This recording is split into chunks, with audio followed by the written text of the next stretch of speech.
This episode of The Bad Batch was titled Faster, and we should have known what was coming. Clone Force 99 travels to the planet of Safatoma, where it's all about riot racing, as crowds of aliens cheer on their favorites.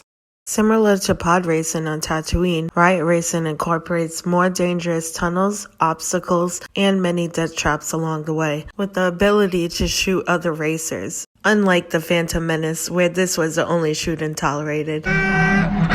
It's nice to see reminiscent scenes to the Phantom Menace, like Omega desperately watching the broadcast on a handheld just as Padme did. The whole feel of the course has a well-rounded similar setup, with splashes of color on a stone background. Even the module screens scream pod flame orange. Here we are introduced to a host of new characters. Sid's hired racer droid named Teo. I am ready to... Where are my arms and legs? Rivalry Malegi's racer, who is Nosorian. This purple protocol battle droid. And Red Commando. And Sid's old crew, Malegi and his gangsters, whom Sid is eager to strike a deal with, on a planet where everything revolves around gambling and betting on the riot races.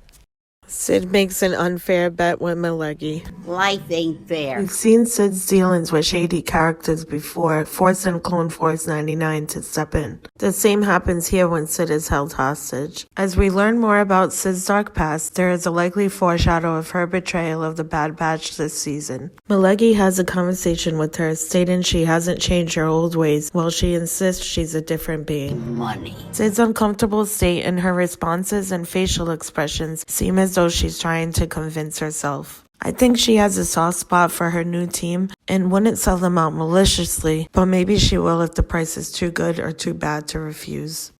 There is a price for Clone Force 99 safety. And keep you safe. For how much?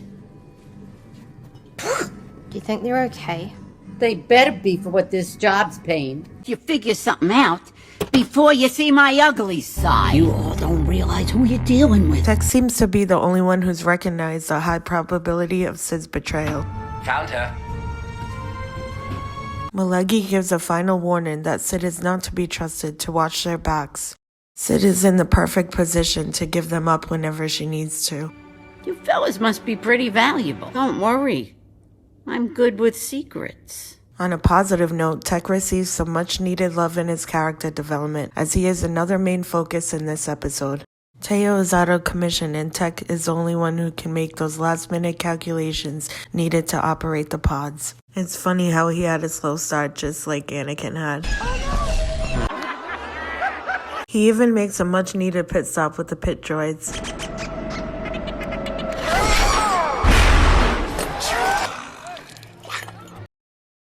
It was awesome to literally see Tech in the spotlight. I wonder what spotlights we'll see in the next episode. Tuned.